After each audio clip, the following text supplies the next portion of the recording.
बिस्मिल्लाहिर्रहमानिर्रहीम। अस्सलाम वालेकुम। NK न्यूज़ के साथ मैं हूं सना हुसैन। चलते हैं खबरों की जानिब। विफाकी काबीना का इजलास खत्म। PTI पर पाबंदी का मामला ज़ेर गौर नहीं आया। वज़ीर आज़म शहबाज शरीफ की ज़ेर सदारत विफाकी काबीना का इजलास हुआ, जिसमें अहम मामलात पर गौर किया गया।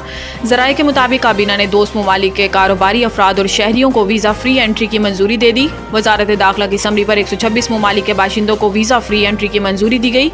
इन ममालिक के लिए डिजिटल वीज़ा देने की मंजूरी दी गई। ज़राए का बताना है कि इजलास में SECP एक्ट 1997 के तहत खसूसी अदालत के क़याम, निजकारी कमीशन के बोर्ड के अराकीन की तादाद में इजाफे और मतरूका वक्फ इमलाक बोर्ड के चेयरमैन की तैनाती की मंजूरी दी गई। जबकि काबीना ने पाकिस्तान और डेनमार्क के दरमियान MOU पर दस्तखत भी किए। MOU पर दस्तखत की भी मंजूरी दे दी। ज़राए के मुताबिक विफाक की 2021-22 और 2022-23 के लिए पॉलिसियों पर अमल दरामद की रिपोर्ट काबीना में पेश की गई। ज़राए का कहना है कि काबीना में PTI पर पाबंदी का मामला भी ज़ेरे गौर आना था, ताहम इजलास में इस मामले पर कोई गौर नहीं किया गया। ज़राए ने मजीद बताया कि काबीना इजलास में साबिक सदर आरिफ अलवी, इमरान खान और कासिम सूरी पर आर्टिकल 6 लगाने का मामला भी ज़ेरे गौर नहीं आया। IPP से हाथ जोड़कर कहें हमसे गलती हो गई, मुआहिदे खत्म करो। मुस्तफ़ा कमाल इस्लामाबाद में नेपरा हेडक्वार्टर के सामने मीडिया से गुफ्तगू करते हुए रहनुमा MKM पाकिस्तान मुस्तफ़ा कमाल का कहना था कि दोस्त ममालिक से हाथ जोड़कर कहें कि कैपेसिटी पेमेंट्स की शिकें ख़त्म की जाएं।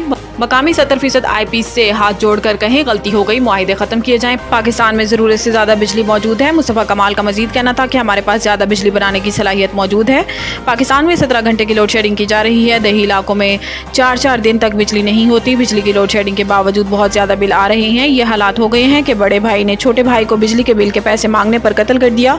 गैर मुल्की 20 से 30% IPPs दोस्त ममालिक से हाथ जोड़ें कि कैपेसिटी पेमेंट्स क्लाज ख़त्म किया जाए। IPPs को बिजली ना बनाने के पैसे देने का मुआहिदा ख़त्म करना होगा। IPPs बेशतर कंपनियां दोस्त ममालिक की हैं, इनसे जाकर बात करना होगी कि कैपेसिटी पेमेंट मामले पर नज़रसानी की जाए।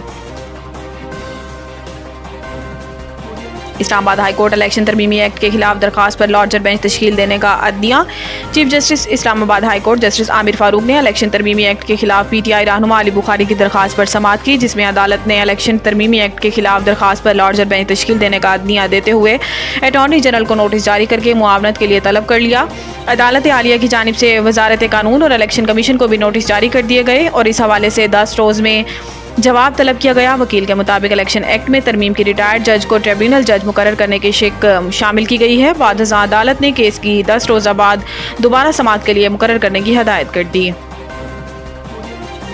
मेरे खिलाफ GHQ पर एहतजाज के लिए उकसाने का बयानिया बनाया गया। इमरान खान समाजी राब्ते की वेबसाइट X पर जारी बयान में इमरान खान का कहना था कि परसों मीडिया पर मखसूस एजेंडे के तहत बयानिया बनाया गया। मैंने अवाम को GHQ जाकर एहतजाज पर उकसाया, जबकि हकीकत यह है कि तहरीक इंसाफ की तकरीबन 3 दिहाई पर मुहित तारीख पुरतशद्दुद एहतजाज की कोई मिसाल नहीं मिलती। गुज़िश्ता 2.5 साल के दौरान तहरीक इंसाफ के खिलाफ बदतरीन हथकंडे इस्तेमाल करके तशद्दुद पर उकसाया गया। नवंबर 2022 में मुझ पर काताना हमला हुआ और मेरी मर्जी की FIR काटने से भी इनकार किया गया। इन्होंने मजीद कहा कि इसके बाद 2 मरतबा मेरी रिहाइशगाह पर अस्करी इदारे ने हमला किया। एक मरतबा में पेशी के मौका पर मुझे कत्ल करने का बाकायदा मंसूबा बनाकर सादा लिबास में लोगों को छोड़ा गया। सिर्फ यही नहीं, 9 मई को अवाम को इंतशार दिलाने के लिए एक साबिक वज़ीर आज़म और पाकिस्तान की सबसे बड़ी और मकबूल सियासी जमात के सरबराह को जिस हद तक आमेज़ अंदाज में अगवा किया गया, वो भी किसी बड़े हादसे का सबब बन सकता था। लेकिन तहरीक इंसाफ के कारकुनान की सियासी तरबियत में तशद्दुद का कोई अंसर शामिल नहीं।